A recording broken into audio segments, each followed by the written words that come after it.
आसान नहीं है 25 करोड़ लोगों को गरीबी रेखा से बाहर लाना। और उस वक्त जब आप जानते हैं कि पूरे विश्व में क्षेत्रीय युद्ध हो रहे हैं और सामान्य नागरिक भी ये जानता है कि ऐसी परिस्थिति में जो ईंधन है वो भी महंगा हो जाता है, खाद्य पदार्थ, हर तरह की महंगाई जो है पूरे विश्व में हो जाती है दोस्तों। उससे हम बचते बचाते आए तो आप जानते हैं कि इस पिछले 5 साल में एक वैश्विक महामारी की चपेट में सारा विश्व आ गया, जिससे न जाने कितनी बड़ी बड़ी अर्थव्यवस्थाएं डगमगा गई।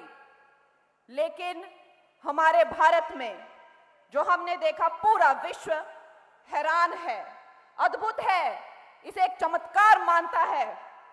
हमने एक ऐसा नेतृत्व देखा जिसके साहस ने, जिसकी ऊर्जा ने, जिसके नेतृत्व ने सारे विश्व में भारत की एक विश्व गुरु की छवि बनाई। दोस्तों, जहां एक वक्त था हमारा भारत कूड़ा करकट, गंदगी, खुली शौच आऊं भी तुहां जो पता सरका घाटा दे कने हर वक्त भी बड़ भारी खड्डाइयां बाटाइयां 2014 ते पहले हरी सभी खड्डा बाटा जो तुहां जो पता शौच ही शौच दुस्सा थी। मगर आप आज देखिए, मैं भरमौर से लेकर रामपुर, मैं पिछड़े से पिछड़े क्षेत्र से लेकर अपनी उन खड्डों का अब जब दौरा करती हूं तो मुझे एक ऐसे प्राकृतिक सौंदर्य का नजारा मिलता है कि जैसे पुरानी वो बातें बिल्कुल मैं भूल गई हूं। क्या अभी हम सोच सकते थे जिस भारत को लोग गंदगी के लिए, भ्रष्टाचार के लिए पूरा विश्व सोचता था कि इतना गरीब देश है, यहां हम इनकी गरीबी का मजाक उड़ाते हैं, हम इन लोगों के खान पान रहन सहन का मजाक उड़ाते हैं क्योंकि ये लोग गरीब हैं, लेकिन इनके नेताओं के पास भ्रष्टाचार करने के लिए कई लाख करोड़ के घोटाले, कई हजार करोड़ के घोटाले, 2G घोटाले, कोयले घोटाले, चारा घोटाले, ना जाने कितने तरह के घोटाले, जहां सोच नहीं सकते वैसे वैसे घोटाले कहां से होते हैं। निश्चय ही ये भी एक मजाक के पात्र हम पूरे विश्व में बनकर रह गए थे कि ना कि ये सिर्फ एक गरीब देश है, ये एक भ्रष्ट नेताओं का भी देश है। ऐसी गरीब और ऐसी परिस्थितियों में ये आप लोगों की चेतना की चिंगारी थी, ये आप लोगों के कष्ट और दुख से निकली हुई आह थी जो इस भारत में जहां पर कांग्रेस का कीचड़ फैला हुआ था वहां पर एक कमल खिला।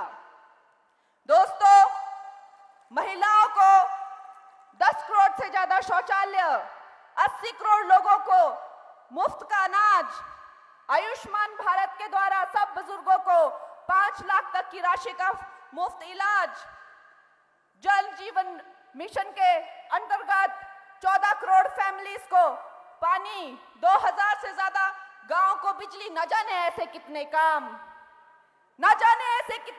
जो कि आजादी के तुरंत बाद किए जाने चाहिए थे, लेकिन हमें 60 साल लग गए और एक तरह की क्रांति आई इस देश में, एक सनातनी क्रांति आई और जिसने इन कांग्रेसियों का जो है पूरी तरह से जड़ निकाल दी इस देश से।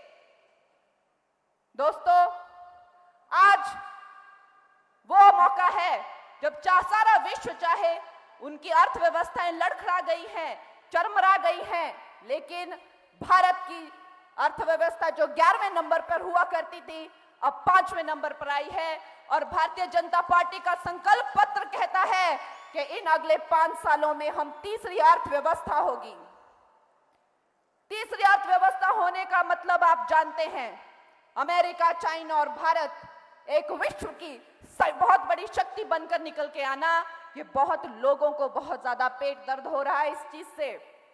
तो आप कतई कांग्रेस को कमजोर मत समझिएगा, आप ये मत समझिएगा कि ये अंग्रेजों का बचा खुशा अंश है और अब पूरी तरह से पूरे भारत ने इसे नकार दिया है तो ये खत्म ही है।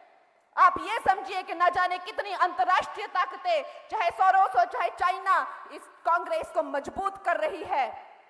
ना जाने कितने अरबों करोड़ों इसे दिया जा रहा है और हमारे देश में अस्थिरता लाने के लिए कितनी अंतर्राष्ट्रीय साजिशें की जा रही है। दोस्तों, आप ये मत सोचिएगा कि कांग्रेस सिर्फ एक बची खुची जो है अंग्रेजों का अवशेष है, ऐसा कतई मत सोचिएगा।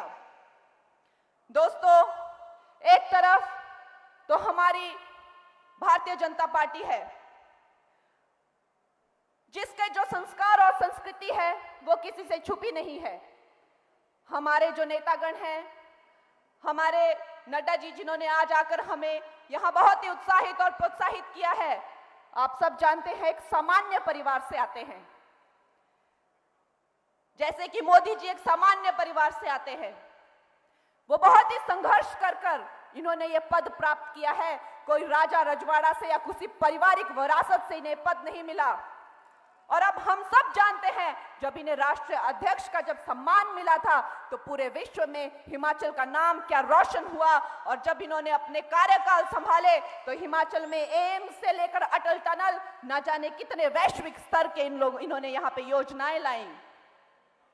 आज अगर हम इंफ्रास्ट्रक्चर की बात करते हैं, चाहे हम स्पेस रिसर्च की बात करते हैं, आज भारत जो है विश्व में सबसे विकसित देशों से कंधा मिलाकर चल रहा है, क्योंकि हमारा नारा है कि हम अपनी जेब नहीं भरते, हम जनता के कल्याण के लिए काम करते हैं।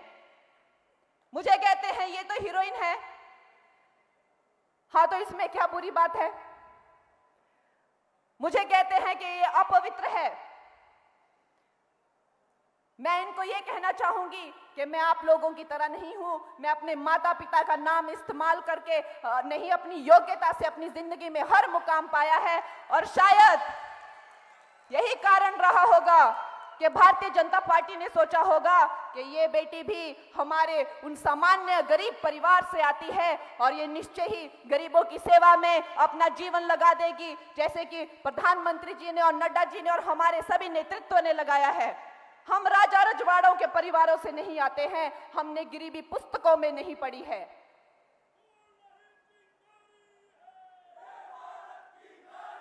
दोस्तों, ये 2024 का चुनाव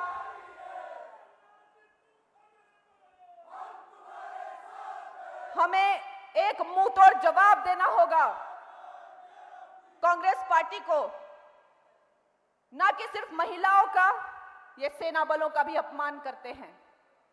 ये कहते हैं कौन सी सर्जिकल स्ट्राइक हुई, हमने तो नहीं देखी। अरे क्या तुमको वहां लेके जाए क्या? हमारे सैनिकों को कहते हैं कि ये कायर है, ये गलवान वैली में मार खा के आए हैं। क्या मनोदशा होती होगी उस माता की, क्योंकि आप जानते हैं ये तो वीर भूमि है, हिमाचल वीर भूमि है, जिसने अपना बेटा देश के लिए बलिदान दिया है, देश के लिए उसकी आहुति दी है। क्या उसकी मनोव्यथा होती होगी, आप सोच सकते हैं। लेकिन ये कांग्रेस की यही उसके रिवाज है, यही उनकी नीतियां हैं। इनके वित्त मंत्री ने एक बार कहा था कि ये बेकार और निठल्ले गरीब अनपढ़ गंवार लोगों का देश है, ये मोबाइल क्या यूज करेंगे।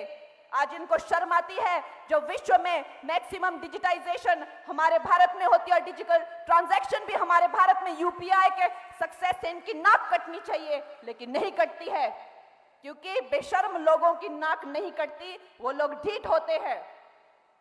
और इसी का नजारा हमने कल देखा।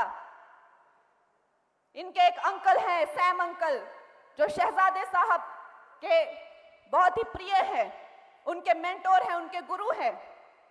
कल उन्होंने जिस तरह से कांग्रेस की ये नीति रही है कि भारत और भारतीयों का, महिलाओं का, किसानों का, सैनिकों का हमेशा अपमान करते हैं, कल उन्होंने हमारे सब भारतवासियों को जैसे कि गाली दी हो। उन्होंने कहा कि जो काले लगने वाले भारतवासी हैं वो अफ्रीकन की तरह लगते हैं, जिनकी बादामी आंखें होती हैं वो चाइनीज की तरह लगते हैं, और ऊपर जो नॉर्थ से आते हैं वो गोरों की तरह लगते हैं, और जो गुजराती या महाराष्ट्री बेल्ट से आते हैं वो तो अरब देशों के लोगों की तरह लगते हैं। क्या आप सोच सकते हैं ये घटिया और नीच सोच की क्या आधार है?